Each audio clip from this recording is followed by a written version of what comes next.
Hoy vamos a meternos de lleno en un periodo de la historia de España que, si fuera una serie, sería de las que te ventilas en una tarde.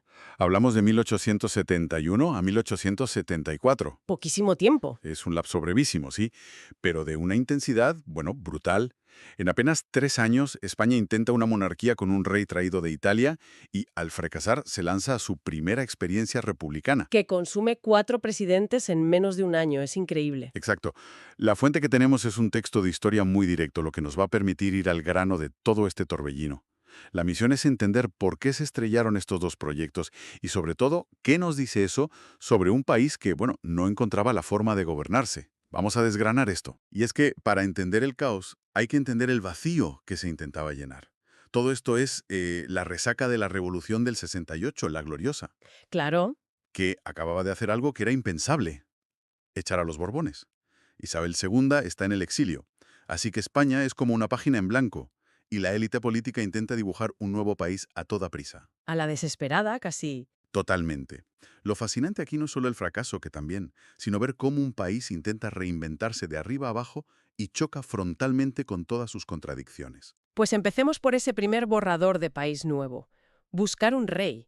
Después de la regencia de Serrano, la condición número 1, casi la única, era que no llevara el apellido Borbón. Eso por descontado. Se barajaron varios candidatos, pero al final la elección recayó en Amadeo de Saboya, un príncipe italiano. ¿Sobre el papel era una buena elección o no? A ver, tenía cierta lógica. Venía de la Casa de Saboya, que acababa de unificar Italia bajo una monarquía parlamentaria, liberal.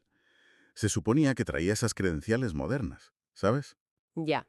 Pero esto revela una de las grandes trampas de la política española del siglo XIX. Se intentaban construir proyectos de Estado que en realidad eran proyectos muy personales.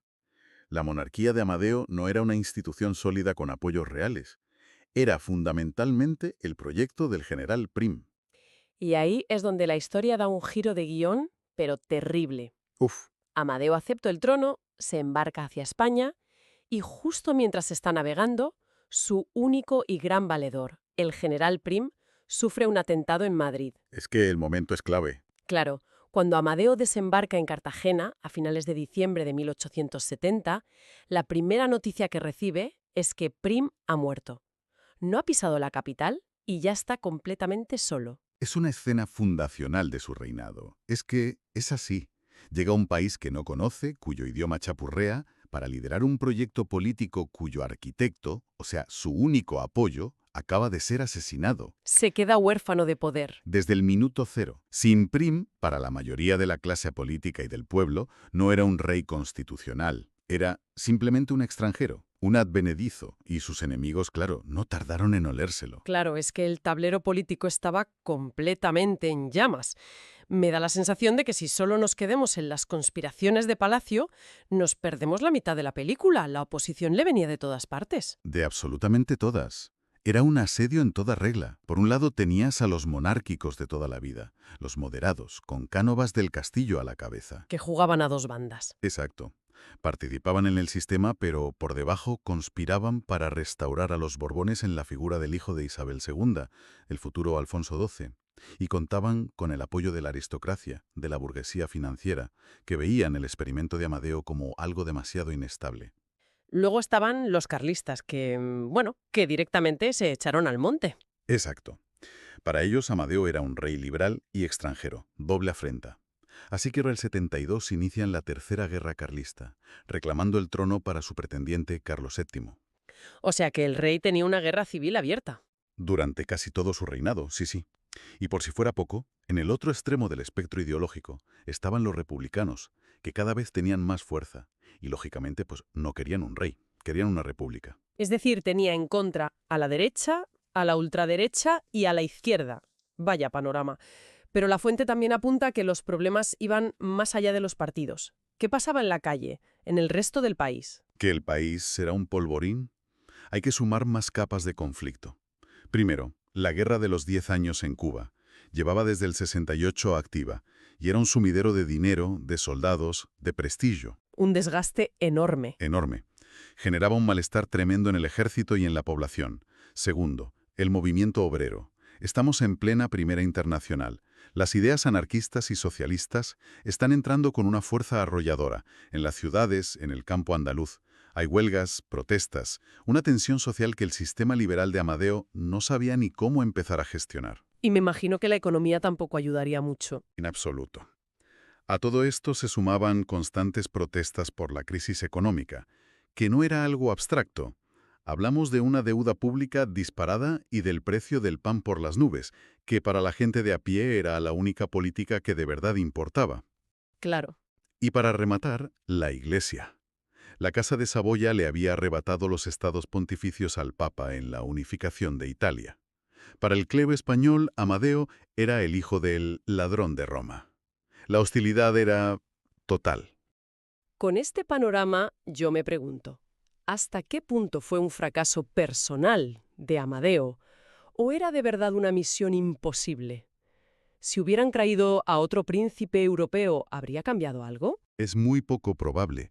El problema no era tanto la persona sino el proyecto en ese contexto. El país estaba demasiado fracturado. Cualquier decisión que tomara Amadeo le enemistaba con alguien. Si era autoritario, los progresistas le acusaban de traidor. Si era demasiado liberal, los conservadores le veían como una amenaza. Vivió en un callejón sin salida. ¿Y la gota que colmó el vaso fue? Un conflicto con el cuerpo de artillería, un asunto de honor militar que se convirtió en una crisis de Estado. Y ya, ante la imposibilidad de gobernar, el 10 de febrero de 1873, Amadeo I abdicó. Y se fue con una frase para la historia diciendo que España era ingobernable.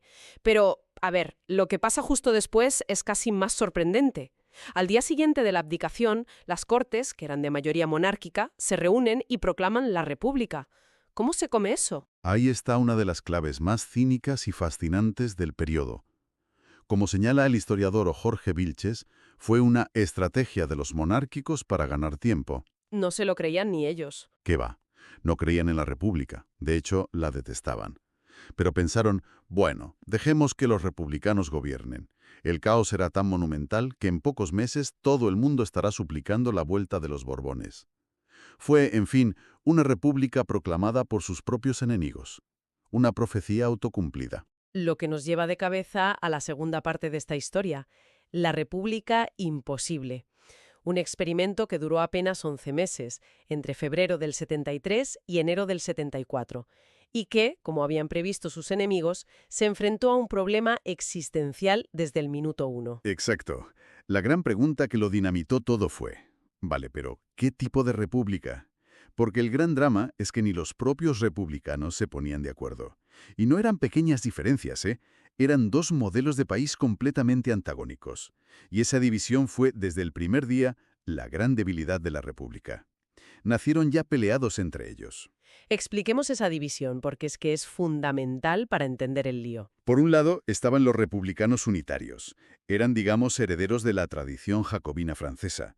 Defendían un Estado fuerte, centralizado, con sede en Madrid. Lo contrario a la idea federal. Justo. Y en lo social eran más moderados, más cercanos a la burguesía. Su líder era Ruiz Zorrilla. Y por otro, y con mucha más base popular, estaban los federales, con el intelectual Francisco Pi y Margal a la cabeza. Su proyecto era muy distinto. Era una ruptura total. Querían una república federal inspirada en Suiza o Estados Unidos, donde el poder se construyera de abajo arriba, desde los municipios hacia el Estado central.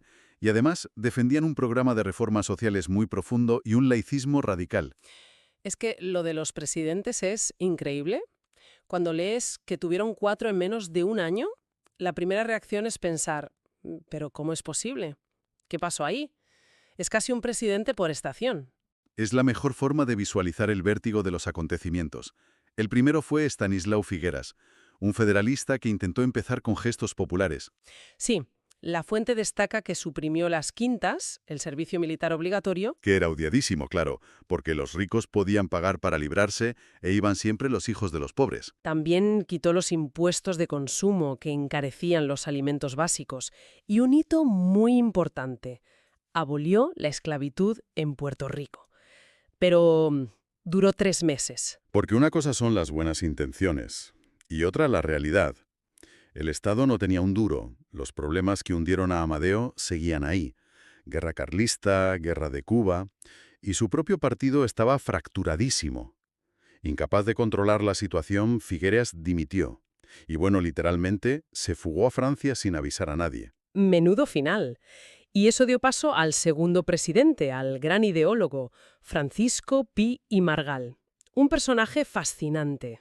Sin duda, un intelectual honesto y un federalista convencido hasta la médula. Intentó poner en marcha su gran proyecto, una constitución federal para España, que nunca se aprobó, pero que era avanzadísima para la época. ¿Qué proponía? Hablaba de reparto de tierras, derecho de los trabajadores, separación total Iglesia-Estado, pero su idealismo chocó con la cruda realidad. Su gobierno se vio totalmente desbordado por el estallido del movimiento cantonalista. ¿Qué fue exactamente el cantonalismo? Porque suena a caos absoluto. Y lo fue. Los republicanos federales más radicales, los llamados intransigentes, se cansaron de esperar a que la Constitución se aprobara en Madrid. Y decidieron actuar. Decidieron aplicar la República Federal por la vía de los hechos, desde abajo. Ciudades y regiones de toda España, sobre todo en Levante y Andalucía, empezaron a declararse cantones, independientes y soberanos. Increíble. El caso más extremo fue el de Cartagena, que se declaró cantón independiente, se apoderó de la flota naval que estaba en su puerto y le declaró la guerra al gobierno de Madrid. Tenían hasta su propia moneda. El país se estaba desintegrando, literalmente. Y vi Margall, que era el presidente federal, cómo reaccionó a un levantamiento de federalistas. Ahí reside su tragedia personal y política. Por pura coherencia ideológica, se negó a reprimir a los cantones por la fuerza. Decía: no puedo disparar contra mis correligionarios, contra gente que solo quiere llevar mis ideas a la práctica más rápido. Intentó el diálogo. Intentó la vía de la persuasión, sí. Pero el movimiento se le fue completamente de las manos, el país se sumió en la anarquía, y ante la imposibilidad de restaurar el orden sin traicionar sus principios, dimitió. Es tremendo lo de Pi y Margall, un político que cae por ser demasiado coherente con sus ideas. Tras él llegó el tercero, Nicolás Salmerón, y fue todo lo contrario. Efectivamente, Salmerón, también republicano, entendió que la única forma de salvar la República era restaurar el orden a cualquier precio. No tuvo reparos en enviar al ejército, con generales monárquicos como Pavía o Martínez Campos, a sofocar uno por uno los cantones. Y lo consiguió. Lo consiguió, sí, pero entonces se encontró con su propio dilema moral. Otro detalle increíble de esta historia. Consigue pacificar el país por la fuerza, y justo cuando parece que tiene el poder en sus manos, la historia se vuelve a torcer. Pues sí. Los tribunales militares empezaron a dictar penas de muerte contra los líderes cantonalistas. Y Salmerón, un hombre de profundas convicciones filosóficas, se negó en redondo a firmarlas. Dijo que su conciencia se lo pedía. ¿O sea qué? En un país en guerra, un jefe de Estado que se niega a firmar sentencias de muerte no podía durar. Así que, por una cuestión de principios, también dimitió. 2 presidentes caídos por sus convicciones. Es asombroso. Y así llegamos al cuarto y último. Emilio Castelar. ¿Qué opción le quedaba a él? Castelar vio los fracasos de sus predecesores y llegó a una conclusión drástica. Para salvar la República hay que suspender la democracia. Es una paradoja tremenda. Vaya. Consiguió que las Cortes le dieran poderes extraordinarios, la suspendió y gobernó de forma autoritaria, casi como un dictador, apoyándose descaradamente en el ejército para mantener el orden a toda costa. O sea, una república que, para no morir, decide suicidarse. Es un buen resumen, sí. Y si conectamos esto con el panorama general, vemos un patrón peligrosísimo. La República, incapaz de funcionar democráticamente por sus divisiones y el caos, empieza a entregarle el poder al único estamento que parece garantizar el orden, el ejército. Lo convierte en el árbitro. Exacto. Lo convierte en el árbitro de la situación. Y cuando un sistema civil se pone en manos de los militares, bueno, el final suele estar escrito. Y así fue. Cuando las Cortes volvieron a abrir en enero de 1874, le retiraron la confianza a Castelar por su giro autoritario. Se abrió un nuevo vacío de poder. Y mientras discutían quién sería el nuevo presidente, El ejército, que ya le había cogido el gusto a mandar, dio su propia solución. El 3 de enero de 1874, el general Pavía, el mismo que había reprimido los cantones para Salmerón, entró a caballo en el Congreso de los Diputados. Ordenó a la Guardia Civil disolver la sesión a tiros y acabó con la Primera República. así, sin más, Fue así de simple y de brutal.